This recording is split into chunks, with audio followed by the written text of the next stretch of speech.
Dhanik Bharat Educational Institutions, Inter, IIT, JEE, NEET, admission opened. ఒక్కసారిగా సముద్రపు అలలు రక్తమూడాయి. మనుషుల తలలు నీటిలో తేలుతూ కనిపించాయి.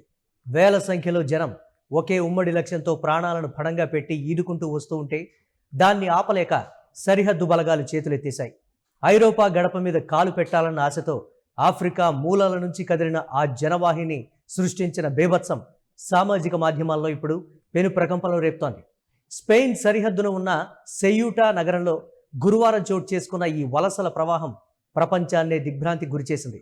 అప్పటి వరకు నిశ్శబ్దంగా ఉన్న సముద్రం ఒక్కసారిగా వలసదారుల శవాలతో భయానకంగా మారడానికి కారణమేంటి? ఆఫ్రికా నుంచి ఐరోపాలోకి ప్రవేశించడానికి వలసదారులు ఎందుకు సెయూటాని ఎంచుకున్నారు? మొరాకో రాజు జైళ్ల నుంచి వేలాది మందిని క్షమాభిక్షతో విడుదల చేసిన వేళే ఈ చొరబాట్లు జరగడం కేవలం యాదృచ్ఛికమా, లేక ఇదో పెద్ద వ్యూహమా? అసలు ఇంతకీ ఈ వలసల వరదకు రీజన్ ఏంటి? ఈశాన్య ఆఫ్రికా అంచున ఉన్న సెయూటా ద్వీపకల్పం చూడటానికి చిన్నదే అయినా భౌగోళికంగా దానికి ఉన్న విలువ చాలా పెద్దది. ఆఫ్రికా ఖండంలోనే ఉన్నప్పటికీ దశాబ్దాల తరబడి ఇది స్పెయిన్ గుప్పెట్లోనే ఉంది. జిబ్రాల్టర్ జలసంధికి కూతవేటు దూరంలో ఉండే ఈ ప్రాంతమే ఆఫ్రికా దేశాల నుంచి ఐరోపా సమాఖ్యలోకి అడుగుపెట్టడానికి ఉన్న ఏకైక భూ సరిహద్దు. అందుకే ఆకలి కేకలతో నిరుద్యోగంతో అల్లాడిపోతున్న కోట్లాది మంది యువతకు ఈ నగరమే ఒక బంగారు భవిష్యత్తు ప్రవేశ ద్వారంగా కనిపిస్తోంది. అయితే ఈ ప్రాంతం మాదేనంటూ మొరాకో ఎప్పటికీ వాదిస్తూనే ఉండడంతో ఈ సరిహద్దు ప్రాంతం ఎప్పుడూ నిప్పుల కుంపటిలాగే ఉంటుంది. ఇక్కడ ఎప్పుడూ కఠినమైన నిఘా, ఆకాశాన్ని తాకే కంచెలు ఉంటాయి. అయినప్పటికీ బ్రతుకు తెరువు కోసం వచ్చే వారికి ఇవేవి అడ్డుగా నిలవలేకపోతున్నాయి.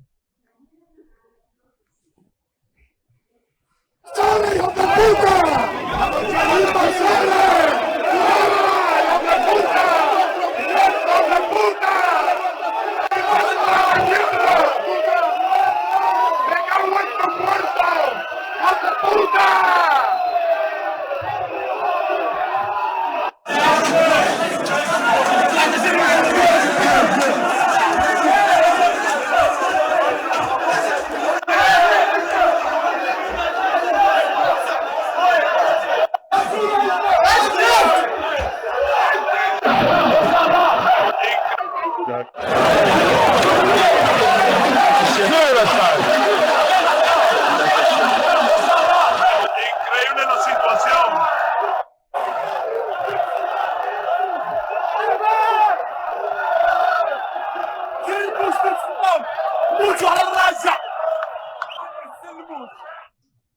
ఇక అసలు కథలోకి వెళ్తే తాజాగా ఈ సరిహద్దుల వద్ద ఒక్కసారిగా ఈ వలసల వరద పోటెత్తడానికి ఈ నెల ఆరంభంలో వెలువడిన ఒక కోర్టు తీర్పు ప్రధాన కారణంగా చెప్తున్నారు.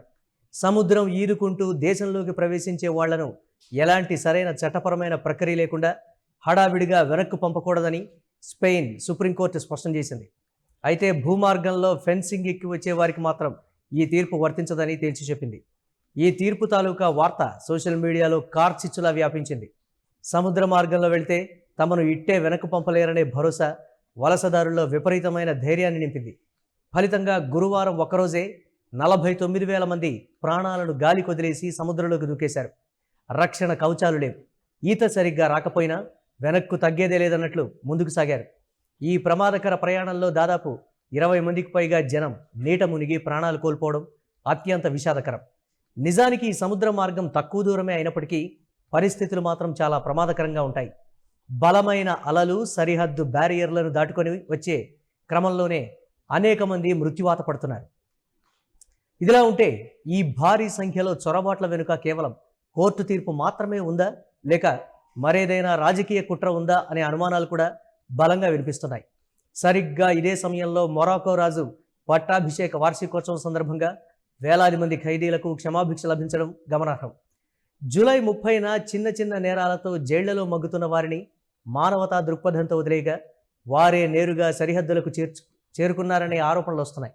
అంతేకాదు మొరాకో అధికారులే స్వయంగా వలసదారులను వాహనాల్లో తీసుకొచ్చి సరిహద్దు వద్ద వదిలేశారనే విమర్శలు సైతం గట్టిగానే ఉన్నాయి. గతంలో 2021 మే నెలలోనూ ఇలానే కేవలం 2 రోజుల్లో 8,000 మంది చొరబడ్డారు.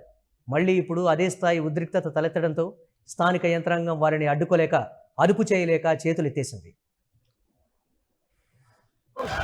Dios mío de mi vida.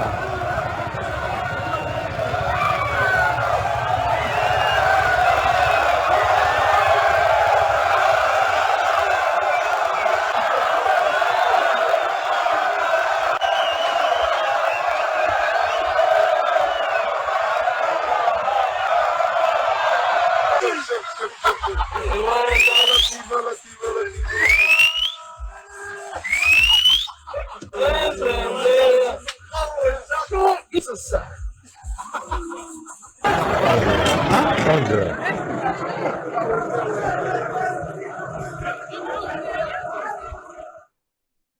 పరిస్థితి పూర్తిగా చేయి దాటిపోతూ ఉండడంతో సరిహద్దు ప్రాంతాల్లో ఎమర్జెన్సీ విధించాలని, సైన్యాన్ని రంగంలోకి దించాలని స్థానిక అధికారులు ప్రభుత్వానికి విజ్ఞప్తి చేశారు. అయితే దౌత్యపరమైన చిక్కులు రాకుండా ఉండేందుకు ప్రభుత్వం ఎమర్జెన్సీ విధించకుండా సరిహద్దుల్లో కేవలం బలగాలను మాత్రమే మోహరించింది. అయితే ఈ వలసల సునామీ కేవలం ఒక దేశం ఎదుర్కొంటున్న సమస్య మాత్రమే కాదు. అటు ఆఫ్రికాలోని దారుణమైన పేదరికం, ఇటు ఐరోపా ఇస్తున్న ఆశల మధ్య నలుగుతున్న సామాన్య మానవుడి అంతులేని ఆవేదన, కంచెలను కరిగించగల ఆకలి కేకలు, సముద్రాన్ని జయించగల గుండె ధైర్యం ఉన్నంతకాలం ఎలాంటి సరిహద్దు గోడలైనా ఫిరంగి దళాలైనా ఆ వలసల ప్రవాహాన్ని ఎప్పటికీ ఆపలేవు.